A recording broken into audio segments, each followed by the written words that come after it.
Wendel, l'une des toutes premières sociétés d'investissement cotées en Europe, publie ses résultats pour l'année 2016. Frédéric Lemoine, bonjour. Bonjour. Vous êtes le président du directoire de Wendel. On note dans la publication de vos résultats cet actif net réévalué qui atteint un niveau record. Vous devez être content. Écoutez, on est heureux de voir que l'actif net réévalué continue de progresser parce que c'est vraiment notre boussole, c'est la valeur du groupe. C'est une valeur record, c'est vrai, on espère bien que les records sont là pour être battus, mais 7,6 milliards de valeur d'entreprise en euros, 162 euros par action. C'est le fruit de beaucoup de travail, c'est le fruit aussi de la révélation progressive de la valeur cachée qu'il y avait dans nos acquisitions de 2015, à mesure que le temps passe, que les synergies de certaines opérations se manifestent. Nous voyons bien qu'à la faveur aussi d'un marché financier relativement en forme depuis le début de l'année, ça a une valeur très positive un effet très positif sur la valeur de la société. L'autre actualité du jour, c'est cette opération entre Stahl et BASF. Que faut-il en retenir? Alors c'est vrai qu'on est des actionnaires industriels de long terme et on ne doute pas de notre plaisir aujourd'hui d'annoncer cette nouvelle opération de Stahl. Je rappelle que Stahl est cette société hollandaise dans la chimie pour les cuirs et pour les revêtements flexibles qui a déjà en 2014 racheté les opérations de chimie pour le cuir du groupe Clariant.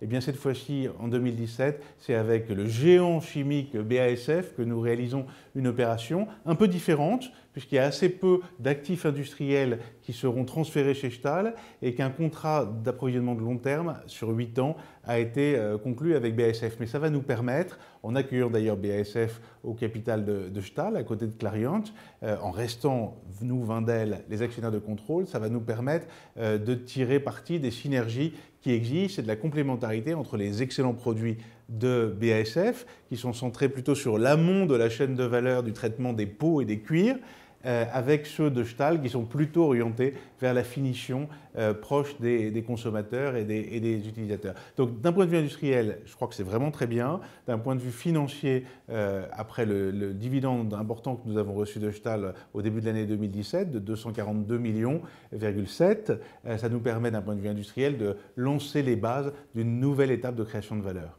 Après Stahl, passons en revue les actualités des autres sociétés du portefeuille, un portefeuille dans lequel on note un renforcement du non coté. C'est vrai, puisque dans notre actif net réévalué, pour la première fois, le non coté atteint 4,6 milliards en valeur, c'est-à-dire presque autant que les actifs cotés de Bureau Veritas et de Saint-Gobain. Et ça, pourquoi? D'abord parce que nous avons beaucoup investi en 2015, Constantia Flexibles, CSP, Allied Barton. Nous avons continué en 2016, moins, mais tout de même, en Afrique, nous avons pris pied dans l'immobilier commercial avec SGI Africa.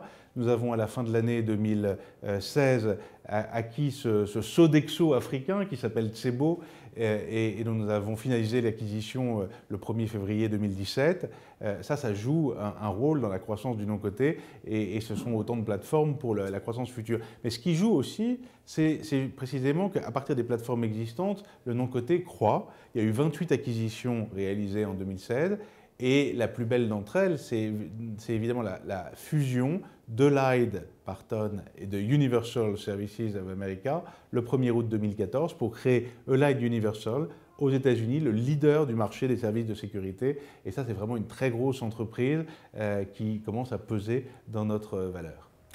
Et concernant la part des sociétés cotées dans le portefeuille, quelles sont les nouvelles?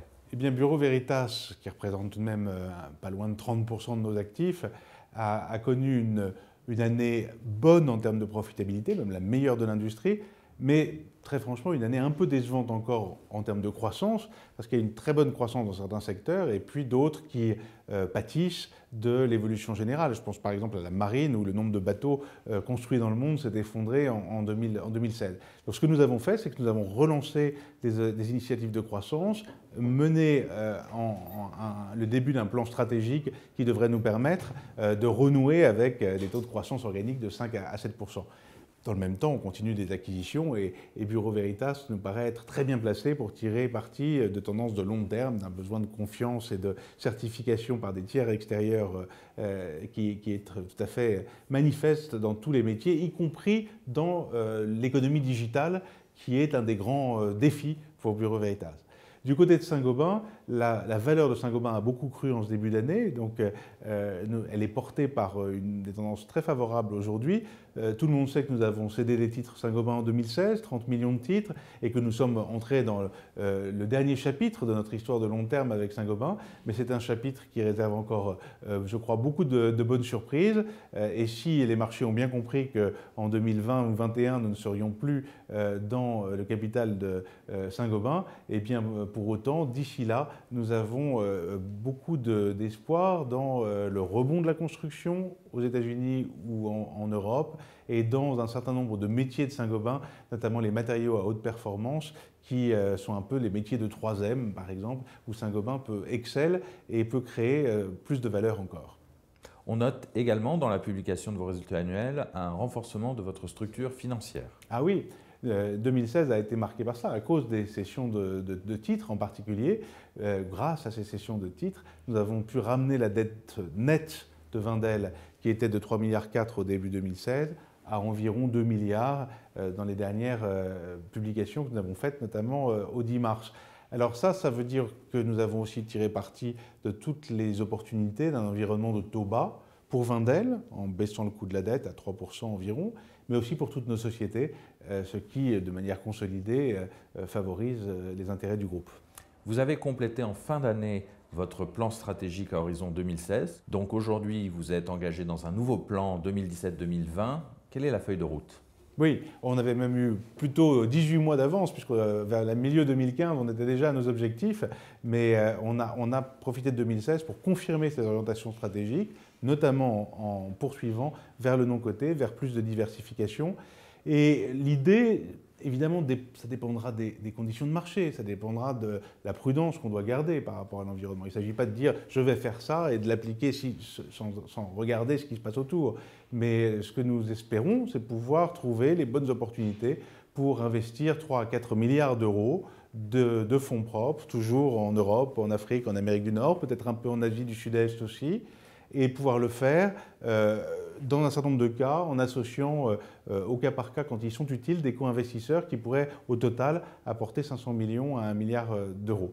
Voilà, ça va nous permettre, je pense, tout en gardant notre structure financière très, très saine, de dégager un cash flow opérationnel moyen positif, d'atteindre environ 50% d'actifs non cotés, de rester très en dessous des 3 milliards de dettes nettes que nous avons annoncées en décembre et de donner, c'est tout à fait essentiel, un retour aux actionnaires qui soit, comme nous l'avons annoncé, un retour à 2 chiffres, que ce soit par le biais de rachats d'actions réguliers et opportunistes, notamment quand la décote est élevée, comme c'est le cas aujourd'hui, ou par un dividende en croissance. Et nous avons annoncé aujourd'hui une croissance de 9,3% du dividende proposé à notre Assemblée générale du mois de mai. Frédéric Lemoine, président du directoire de Wendel, je vous remercie. C'est moi qui vous remercie.